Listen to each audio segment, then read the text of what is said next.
Day 163 of the Ukrainian war map, also known as the Russian occupation of Ukraine. Juzzy here. Today is just another quick update of the Ukrainian war map here, as I continue to take a day-to-day, down-to-earth approach of the happenings on the ground in Ukraine. And as always, I like to start off with the Russian losses here. And we can see a small uptick in terms of Russian military personnel losses here, currently sitting on approximately 41,650 there. And I generally like to focus on some of these figures here, and I might even get into this more. Now, probably the first thing to say that what I find quite interesting is that Russia hasn't legally or officially called this a war. In fact, they make it illegal for their own citizens to call it a war. But part of that problem is they can't actually mobilize their full Russian armed forces, 900,000 of which, where they've got about 20% of allowance in order to use for this quote-unquote special military operation. Now, there are ways for Russia to try to get around this, something called shadow mobilization, through offering private contracts to previous conscripts or people in the army there, that sort of thing, and also getting people from the low socioeconomic regions of Russia to the very eastern side of Russia there. But it's so whenever you hear people say that Russia is experiencing a military personnel shortage, please keep this context in mind, but they still are tending to struggle there for certain. Now, let's see, with the map, and really before I get into the map today, it's some interesting news here. So a lot of experts are now starting to indicate that because of the Ukrainian counteroffensive threat in combination with the weakening of the Russian forces, this now appears to be allowing Ukraine to begin actively shaping the course of the war for the first time, which is really interesting and really kind of good news to hear there. Now, we'll start off in the Kharkiv region here, where this area continues to have small but ongoing shelling from Russia. There was some additional shelling confirmed overnight there, but a bit of extra action here for certain in the Donbass region down here. So we'll see, we've got Sloviansk here. In fact, I think it's, we'll go up the top here, and we'll switch between the previous day and today. So this is today's date. So we've got this blue area and the gray area. We go back to yesterday. There's more red, which is the occupied Russian military there. So this is good. So you can see that in this, it's actually the northwestern area of Sloviansk is actually pushing the Ukrainians back. So this is really part of the counteroffensive in a way, or at least one of the areas of a counteroffensive. So that's really good to see that they're pushing the Russian forces back. Also in the Bakhmut region, deep within the Donbass that hasn't yet been taken by Russia. Now, with this, there was a Russian offensive near the town of Bakhmut and Soledar, and which was actually advised as being unsuccessful according to the Ukrainian military general staff in the last day or so. So that's also obviously good news too. If we go further down the Donbass, in fact, even further beyond the Donbass, now we're talking about the Zaporizhia region, and I might zoom out just to give you guys a bit of context there. But bombing was actually heard on the outskirts at about 3 a.m. local time this morning. In fact, if I zoom in right now and go to the fire map, we might see where that is. Yeah, there we go. So this is potentially where it is.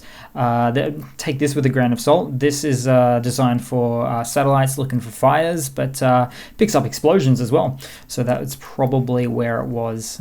So that might be considered the outskirts. Yeah. All right, so moving across to the Kherson region, which is certainly probably the most hotly contested area of the war at the moment here. So the news is that we've got 25,000 plus Russian soldiers on their front line here, which is on the northern bank of the Dnipro River. So I've been talking about this quite a little bit here.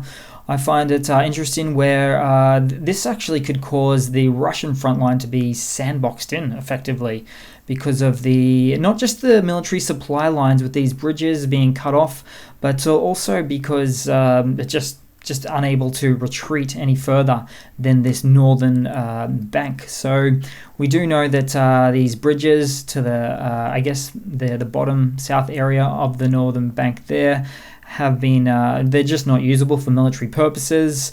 Again, there's a lot of talk online about the dam here. Now, this, for UN reasons, UN laws dictate that it cannot be destroyed, so Ukraine cannot destroy it, but I believe that Ukraine, or the Ukrainian forces, could still make it quite untenable, effectively, to actually use this dam bridge still, maybe through the use of rockets or a whole bunch of artillery shells just to the north and south of it, keeping them quite busy there. Let's see, there has been some information about, and I'm not quite sure of this one here, but in the Operational Command South region, so somewhere around here, said that it did actually kill 39 troops and destroyed 4 S-300 missile systems. These are sort of like defensive surface-to-air missile systems that are used by Russia somewhere down here that the Ukrainian forces took out. They also took out a radar station as well, so that's really fantastic to hear about there. If we move across to Odessa, there is a bit of news in terms of 3 grain ships have now gone out. This is actually mostly comprised of corn, so it turns out. I was just thinking wheat in the back of my head, but it was corn. And of course, Russia would love to take this region. That would mean that they turn Ukraine into a landlocked country, therefore controlling the Black Sea, near uncontested control of the Black Sea, at least on the north side. Of course, we've got Turkey on the south side there. So many people don't see that happening at this point. It's just going to be so hard. We'll see what's happening here with these counteroffensives here from Ukraine, trying to take back some of the Kherson land that also includes that North Bank there. Now, in terms of news, I'll keep this a bit light and quick, but there is a USA, something called a Lend-Lease initiative, allowing, it's really where Ukraine instead lends or leases military equipment for the Ukraine military's own private use. It just happens to be used on the Russian invasion. This Lend-Lease setup cuts off a lot of red tape that would otherwise exist, allowing Ukraine to better choose their military needs on a case-by-case basis, giving them a better operational capability there. At the moment, this is what is sometimes referred to as a third-generation war. So both sides have similar equipment, Soviet equipment with a slight edge certainly given to Russia there.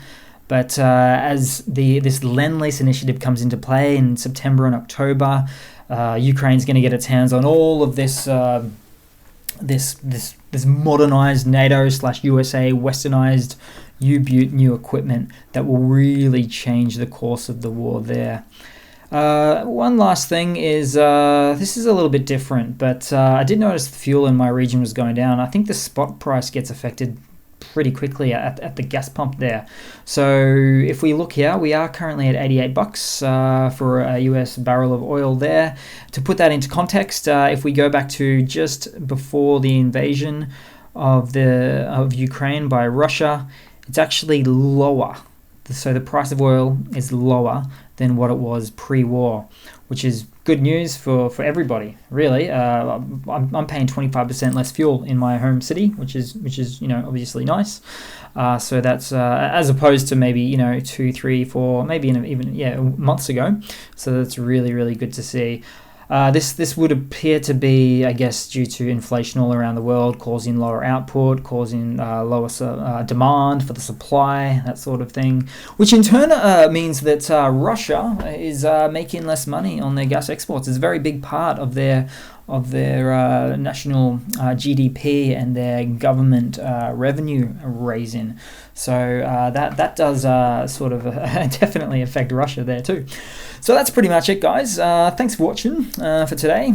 Please leave a comment, like, subscribe. Certainly like, drown out all of those trolls that you'll certainly see in the comments. But thanks again. And I do hope to see all of you guys there in the next one. Cheers.